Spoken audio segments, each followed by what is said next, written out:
Well, hey, Southern Oregon, welcome back to the Real Estate Show. So glad you could join us today because we have a really, really great show. We have 1099 expert Milissa Ormiston. She's the Vice President of Oregon and Southwest Washington at Investment Property Exchange Services.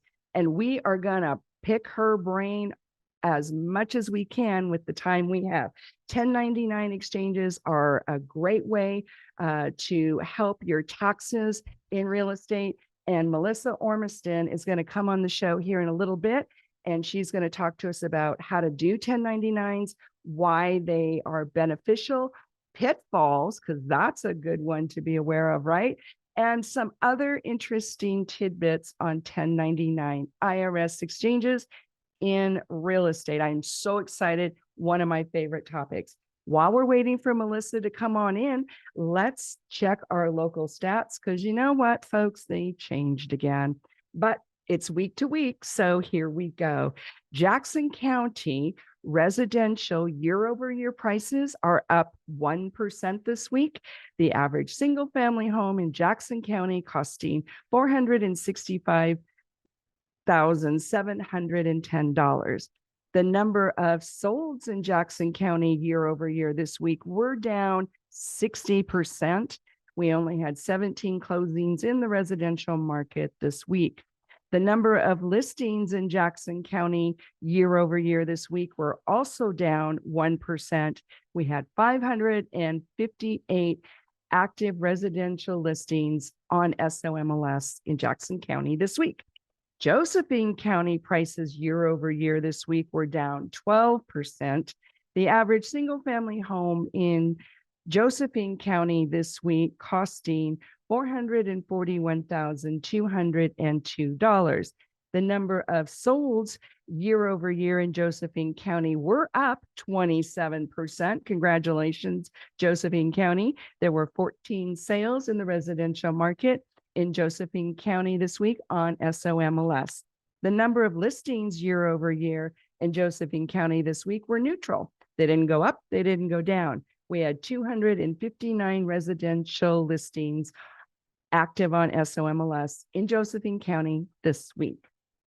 Klamath County prices year over year in the residential market this week were down 13%. The average single family home in Klamath County this week costing $278,750. The number of solds in the residential market year over year in Klamath County this week were up 25%. Congratulations, Klamath County. There were 10 sales in the residential market in Klamath County this week. The number of listings in Klamath County were down 13%.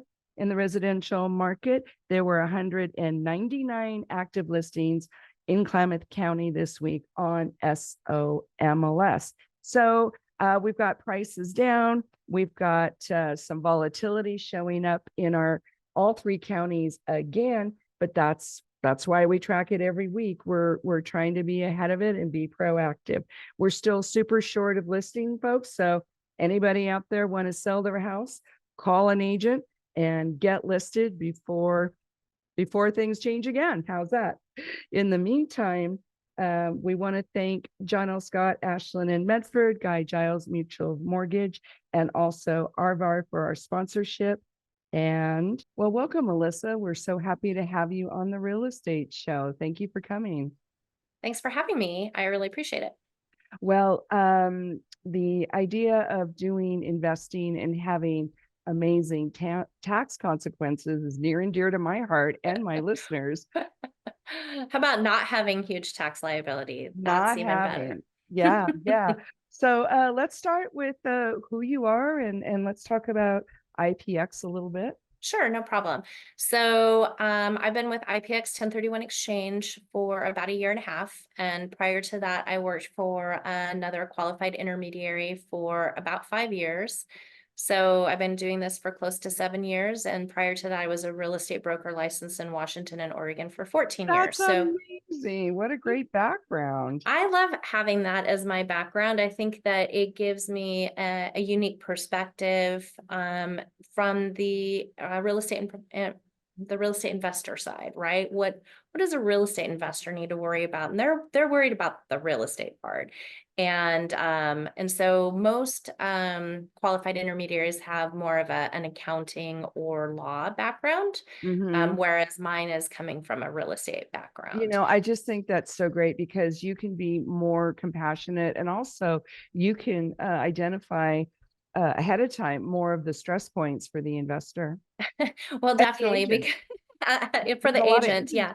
yeah, don't know how to do this either. Yeah, I mean, that's the thing is timing is such a key element in doing a 1031 exchange. And so understanding how real estate works and the process of that, being able to kind of tie those together for the investor to understand the importance of the deadlines and how that kind of works with the real estate process, I think is very helpful. Hmm.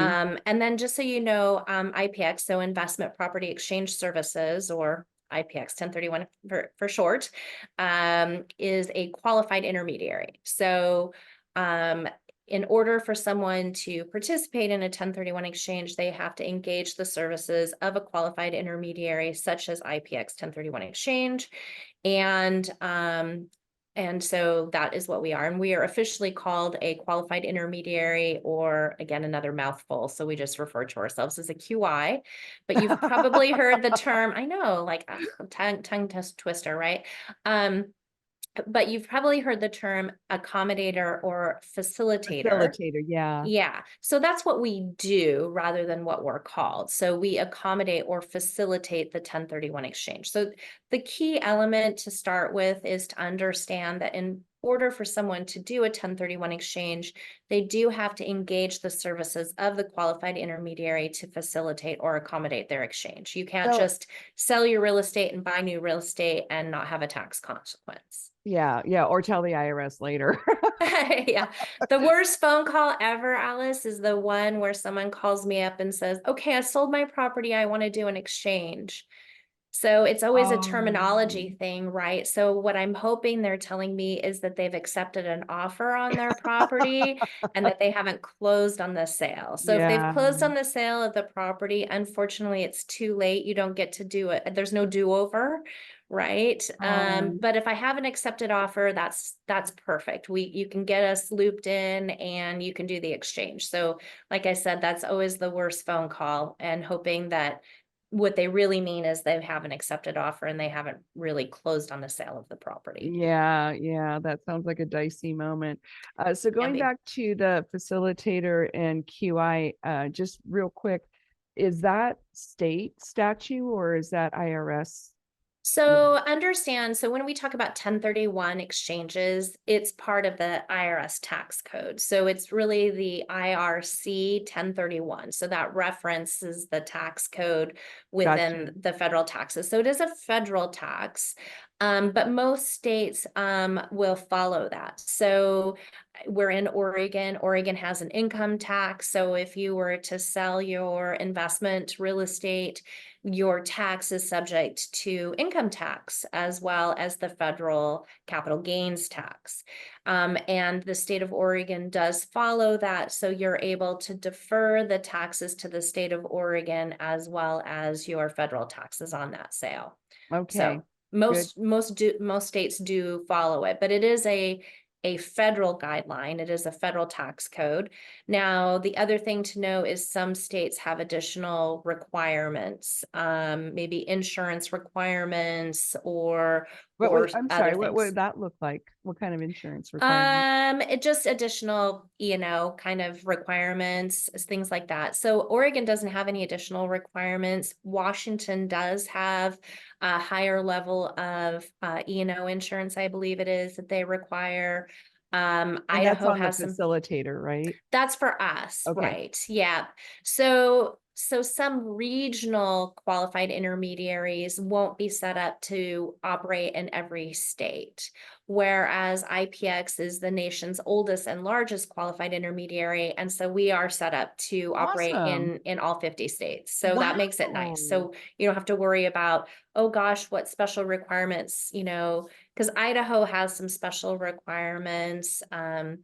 Nevada has some special requirements, things like that. So it's good when you're working with a large organization to know that you don't have to worry about where you're buying or selling because we're set up to operate in all states. Wow. And since COVID and maybe even a little before with the digital transformation of real estate and investing, that is really valuable that you can stay with the same company.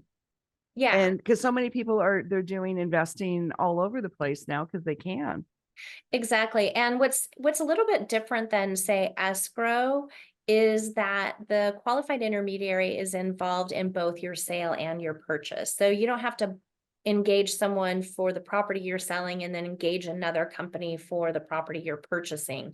We handle both sides of the transaction, which is a little bit different than if we think about how escrow works. That's true. That's true. I've had that happen before where somebody thought they had to engage the services of somebody on both sides of the transaction. That was a little messy. It's like we do it all. We do it all. Wow, that's great. Well, we only have about a minute left in this segment, and part of what we wanted to help educate people about is what is, just like in the few seconds we have left, why would somebody do a 1031? Well, if they're looking at selling their investment properties and they want to buy more, then an exchange is probably a really great option because it preserves that equity because I don't have to pay the taxes. I'm able to defer the taxes on the sale of that real estate, which allows me to have all of my cash equity available to go into my new investment property. Wow, wow, and you don't have a tax bill. Yep, you defer it. It is a deferral, so we have to keep that in mind. It's not an elimination. Well, we'll have to talk about that in the next segment. We're talking to Milissa Ormiston of. Well, hey, Southern Oregon, welcome back to the Real Estate Show. We're chatting with Milissa Ormiston, the VP of Oregon and Southwest Washington Investment Property Services, IPX 1031. We're talking about making money in real estate and then how to avoid taxes legally, at least for a while, right, Melissa? Yes, yes. Legally. This is the legal way of doing it. Oh my Exactly. God. So, And right before the break, you were talking about the why. Why would somebody do this? mhm. Yeah, I mean, if you are looking at diversification or consolidation, or even potentially looking at different exit strategies, it's important to look at how a 1031 exchange could play into that plan. Again, like you said, it's one of those few times I can legally not pay taxes and not get hit with interest and penalties for it either. So the IRS is saying, hey, if you do this and you qualify, it allows you to have that cash equity available for you to roll into more real estate investments, which hopefully in turn makes more money for you. I mean, that's the whole idea behind it. And it's a very powerful tool, and it's misunderstood. A lot of people don't understand how it works, and or they don't even know about it. And it's really too bad because I think a lot of people miss out on a great opportunity by using a 1031 exchange. Sorry, my cat's decided to join the That's party. okay. A lot of us are remote workers still. We have no problem. She is like not going to take no for an answer either. So if you hear Yeah. meowing, I'm sorry. I'm not hurting her. I promise. That's Um, So, and what we should clarify real quick is that nobody should take the little segment as being giving legal or tax advice. You do still need to be working with your accountant or CPA or attorney. And in fact, we're specifically precluded by the IRS from giving legal or tax advice. All I am is an expert in the field of doing 1031 exchanges, Mhm. and kind of outline those guidelines for people. And then it's just kind of like real estate. The basics always stay the same, right, Alice? You always have a seller, you always have a buyer, you open up escrow. That never changes. And then there's all the nuances of real estate that makes it interesting because it's always different because you have the different personalities involved and just different things happen on the transaction. It's the same with a 1031 exchange. The basics never change, right? I'm selling a real estate and property, I'm buying real estate, and And then there's deadlines that doesn't change. And then there's all the nuances of an exchange that can come into play that can make it go from pretty straightforward to fairly complicated in about 5 seconds. Okay, So well, and we're going to talk about all the different scenarios. So let's do the basic, like what the 1031 logistics are, because I think there's a lot of, like you said, not only misunderstanding, but people don't know at all. So let's draw that out for the sure. listeners, and then we'll talk about some of the more complicated things. Absolutely. So let's just start with what qualifies for a 1031 exchange. Okay. Perfect. So it is investment real estate. And so I need to be doing two things. I need to be selling investment real estate and purchasing investment real estate. Okay. So Can that's we define investment? yes. So investment is going to be in use in business or trade or for investment purposes, such as, say, a single family rental. Okay. Or even a short-term rental. And then use in business or trade. So if I have, say, I'm an electrician and I run my business out of my shop and on my property, or I have a building with my shop, or I'm a vet or anything like that, the building that my business is in also would qualify because I'm using it Oh, for that's business super purposes. cool. So you could do that.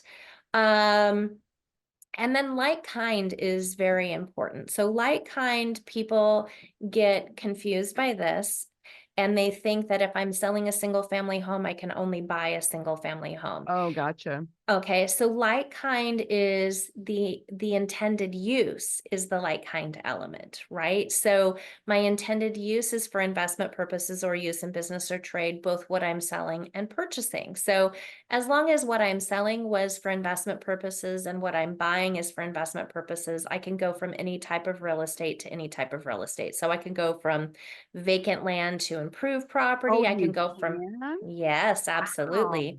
I can go from single family to multifamily. I can go from commercial to single family. I can go from one property to multiple properties or Oh, multiple you properties into can. one. Really? There's a lot more going on. And I can go from one state to another state. So, we've you were mentioning the digital world and all of that, right? So we saw a lot of movement during COVID, right? People were kind of not tied to more expensive parts of the country. Because they were able to be a remote employee, still get paid well, but not have to be in such an expensive part of the country. And so people really diversified not only their primary residence, but investments as well. So we've seen a lot of moving more into the center part of the US outside of the coast. Because if you were to look at real estate generally, Alice, if I were to look at it, the most expensive real estate typically is on the West Coast or the East Coast. The coasts are the most expensive. And as I get into to the center part of the country, it tends to be a lot less expensive. So I definitely during COVID found a lot of investors moving and still do find them moving their investments into less expensive parts of the country. They're also moving to states that don't have income tax. Exactly. So they're going to places where they're maybe more landlord friendly than maybe where they're Yep, at and that currently. too. Yeah. Um, Property in taxes can have an impact. Insurance, that's going to be becoming more and more of a challenge for investors and homeowners as we've had more and more natural disasters. Um, it's getting more difficult to get insurance in some of these places. I mean, look at poor Oh, California, right? yeah. California got hit Yeah. really hard, both with the fires and now they've had all this flooding from the atmospheric rivers that they've been having, which is a whole new term. Like, well, who came up with that, I by know the we're all way? scientists now. Exactly. Just kidding, not. No. My stepson is a meteorologist, so I get to hear all about it. Oh, that's super cool. Yes. So, insurance plays a role into that as well. And if an investor, can move into their investments into a part of the country where the rents are still pretty decent, but the costs associated with owning that real estate is much better. I mean, I could take something in Oregon that, maybe I'm selling it for $500,000 and, I have good equity in that property, but, I'm lucky if I'm getting, what, $2,000 a month on it, maybe Yeah, depending on that's what I'm actually doing. probably pretty close. Yeah. Yeah. And then now what I could do is unlock that equity that I have made over the last few years, because we've had such an increase in market values, right? Take that, roll that into, say, Oklahoma or Indiana or, Alabama. I mean, these are places I have clients buying investment. You put it into some places like that where the costs associated with the real estate, now I can take my 500,000 and I can buy 2 or 3 Isn't that rentals shocking? Wow. and still Wow. make probably more, Wow. because their rents still are going to be $1,500 a month per property, Wow. right? Wow. So, and if I'm looking at how long does it take for me to make a return on that investment, if my costs with my property taxes and insurance, and it takes me 4 or 5 months before I'm making money on my property because of my costs associated with having that real estate, whereas I can be paying my property taxes and insurance in 1 or 2 months. Hello, no brainer. I Yeah, don't have you're to want to talking live about there. the cash on cash return during a calendar or fiscal year. Right. Yeah, Right, yeah. exactly. When not even, obviously if I have a mortgage, I have to play that in, but if I've got just the normal costs, even if I own it free and clear, I've got to look at what my property taxes and my insurance costs are, and thinking, well, that's going to be paid before I'm making money off of it. If it's taking me a lot longer because of my costs associated with that, it's that just by itself. That's why And people sitting are on that. doing it. Yeah. Right, right. Yeah. Take advantage of that liquidity and equity made over the last 3, 4 years and roll it into a less expensive part of the country makes a lot of sense. And you know what else? That is a deliberate, thoughtful decision for location. Most of us investors start just where we are because we're there.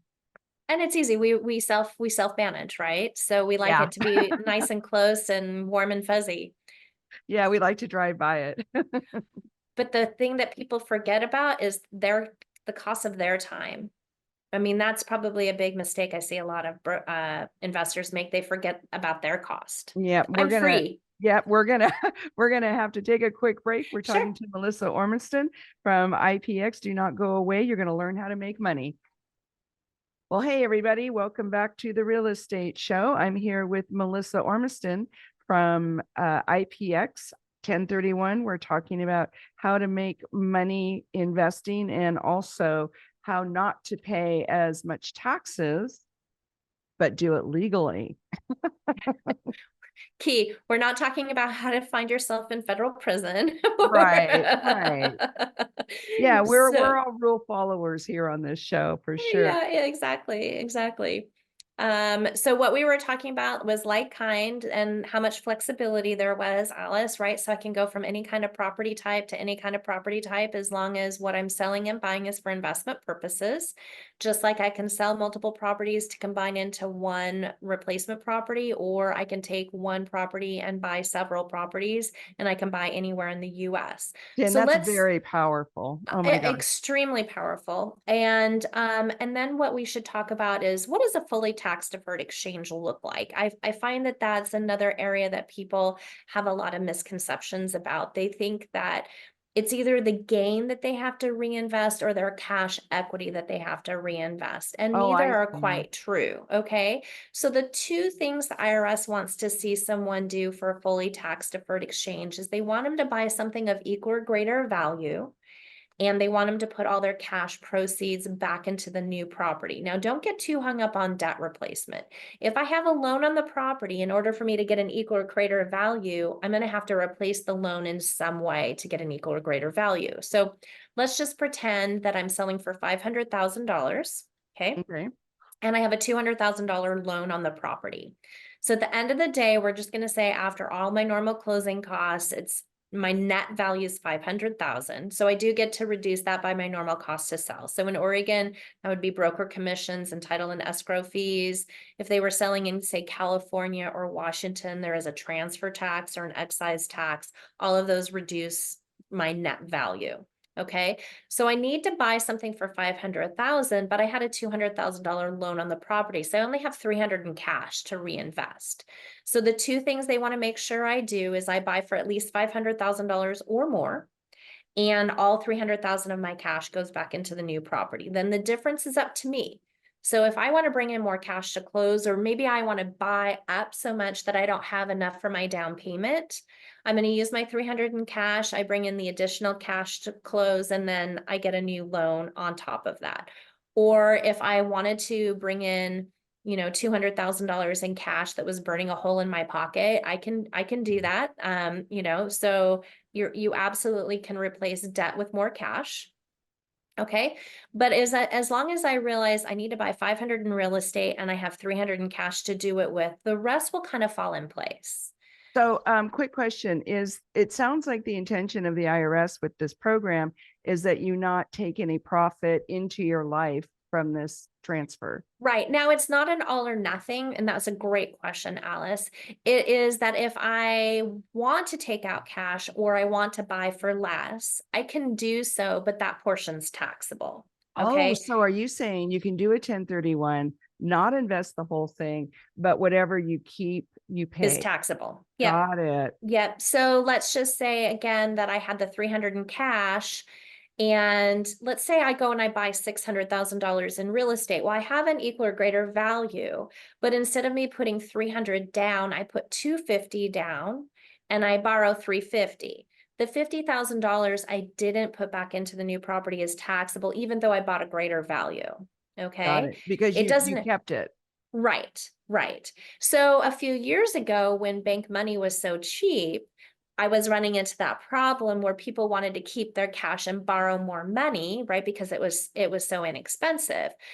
Totally fine, but I always wanted everyone to realize, hey, well, that's okay. Even though you bought a greater value, that cash in your pocket is still going to be taxable. So it's important to understand. Now, don't get too hung up on double taxation because that happens too. So the way I want everyone to think of it is top down. Okay, every dollar less in either value or cash back in is going to be taxable. So it's going to be realized gain with the balance of my gain as deferred. Okay, so what they're saying is if I do less than an equal or greater value and I do less than all my cash back in, what that means is I'm going to realize that portion of my gain and I'm going to defer the balance of my gain. Okay, That's now, really exciting though. yeah, yeah. So it's not an all or nothing. Now, if I wasn't going to do an exchange at all, I like to think of it as bottom up. So the tax advisor is going to look at their initial basis and then they're going to have an adjusted cost basis. And there are things that adjust that over time. And that's going to be my adjusted cost basis. And then my sales price, and the difference between the two is my taxable gain. So they're going to go bottom up. That's all taxable. Okay. But that So makes you're sense. right. So if I didn't do anything at all, my initial money out into the property, all of that is not taxable. So if I bought my property for $100,000 and let's just say my adjusted basis is 80,000, that first $80,000 isn't taxable. The balance over that is what's taxable. Okay. So I do get people sometimes get a little irate, if you will, like I'm being double taxed. No, no, no.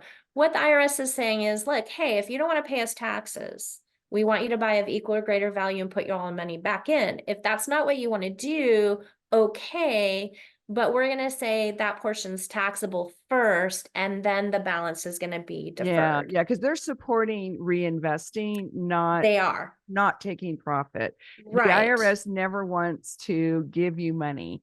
Well, they're saying, hey, you know what? If we're going to say that you don't have to pay us taxes on this sale, then in return, we want you to invest in more real Mhm, estate with all of your mhm, money. Okay. mhm. So that's the key element for that. Okay. So now where my problem is that people don't want to get a new loan because the loans are more expensive. They're still pretty reasonable, but Well, what especially we if you got have all used that to. equity. Yeah. Yeah. So when I go to buy and I have a loan where I'm running into now, whereas a few years ago, people wanted to keep cash and borrow more money. Now people just want to pay cash and they don't want to get a new loan. Well, that's great, but I still have to replace that loan in order to get an equal or greater value. Or Gotcha. what we call anything a shortfall is boot. So anything that's taxable is boot. I know. Who knows? It's an old term. The We should story Google is that. the Maybe story it's is pirate. it has to do that we, used to put our money in our boot. It's Oh, a yeah, really yeah. old term. Uh-huh. Okay. So instead of it going in the mattress, it went into my boot, I guess, Got it. is what it was. That's so cute. So anything that's taxable is the boot. So I can have cash boot or I can have mortgage boot. Now, to me, mortgage boot would be the worst thing to do personally, just because what it means is I didn't replace the loan. I used more cash, but now I'm going to pay taxes on that loan I didn't replace, and I don't have cash to pay those taxes with. So everyone has their own take on how they want to do it. But again, if I want to replace that loan with additional cash or maybe even a seller carried contract. So, Ooh. if I can get my seller to do a seller carried or even a loan assumption, if the property's loan is eligible for a loan assumption, those do work with a 1031 exchange. What doesn't work with a 1031 exchange is a loan wrap. So I cannot do a loan wrap with a 1031 The exchange. loan wraps aren't very popular anymore. I'm glad. Yeah. And if for those who don't know what They're that is, dangerous. yeah, yeah, I it's think kind they're of, really I dangerous, but jokingly say it's from the 90s, and you can call me and we'll talk about it. But they've made a little bit of a coming back. But I think the loan assumptions or seller carrieds are an interesting concept. They work really well when my seller is doing an exchange, not so much when my buyer is looking for me to do a seller carried and an exchange. mhm. So, they have a place and they work sometimes and they don't work other times. Mm-hmm. How open are you to doing pre-project consultations so that people line this up ahead of time? Well, we have to be careful about calling it a consultation because I don't consult. Oh, got it. Right. Sorry. I didn't Because know I what don't to give call it, legal or but tax advice. yeah, can No, people? Mhm. it's just yeah, absolutely. You want to talk to us sooner rather than later. So even before someone gets ready to list their property for sale, they should be talking to a qualified intermediary to understand the do's, the don'ts, the ins, the outs. Yeah, I want them to talk to me because the last thing I want to do is have that call. I sold my property already, or they found a replacement property that the replacement value doesn't really do anything for them. Yeah, yeah. And we still need to talk to timelines. We're Yep. going to have to take another break here. We're talking to Milissa Ormiston. She's the VP of Oregon and Southwest Washington for Investment Property Services. We call IPX 1031.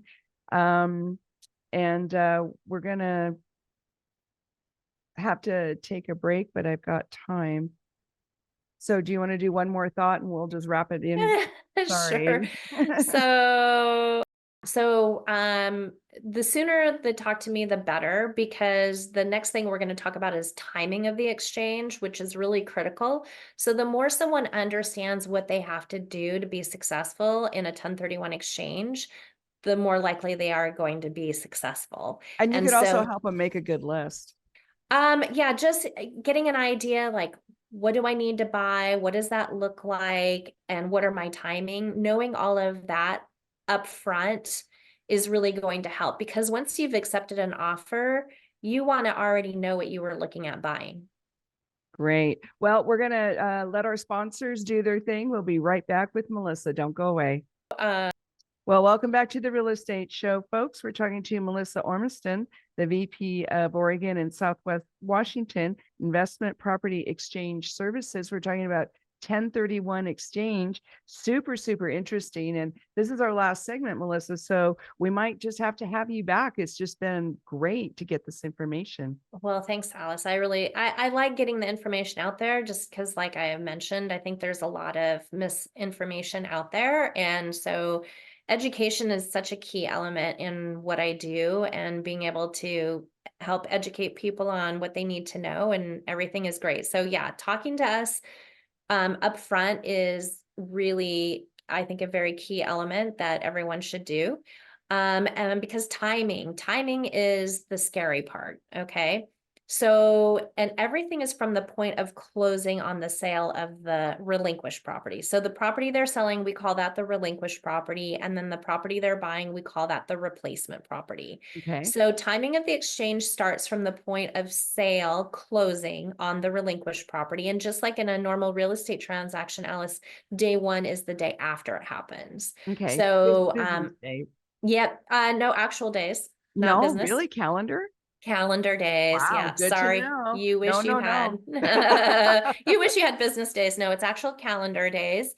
And I just had someone last week, the client was getting panicked because they thought that their clock started from when they accepted an offer.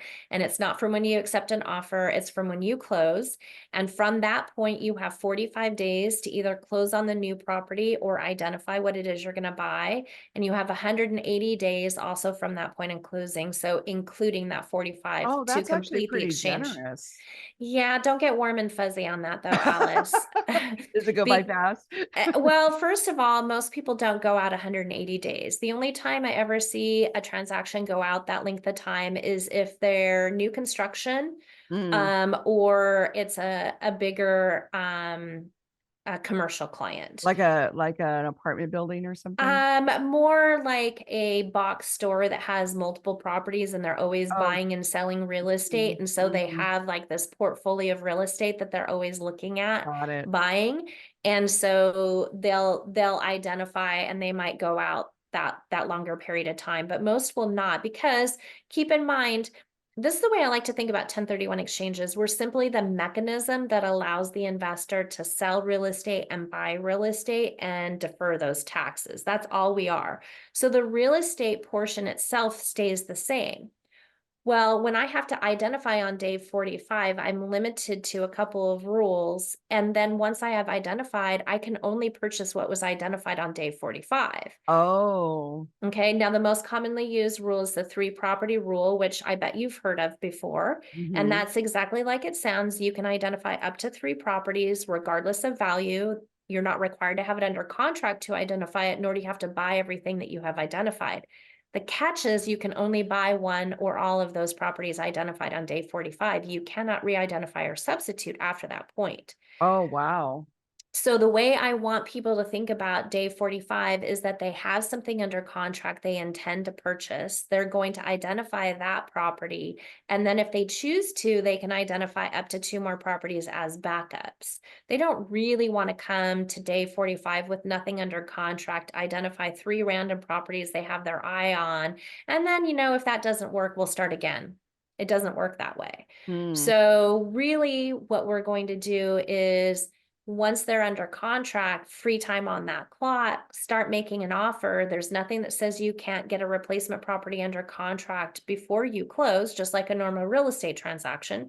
It's just going to be contingent upon successful closing. Okay. And I'm going to probably try to close on my replacement property in that first 45-day window.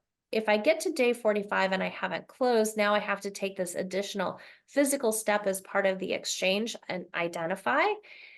I'm going to want something under contract, which, what's a normal close of escrow, Alice? 30, 45 Yep. days. Yep. So if I'm going to say I have something under contract by day 45, that's why I'm saying you're probably not going to go out 180 days to close, because you're going to have a normal close of 30 days probably. There you So go. That so makes sense.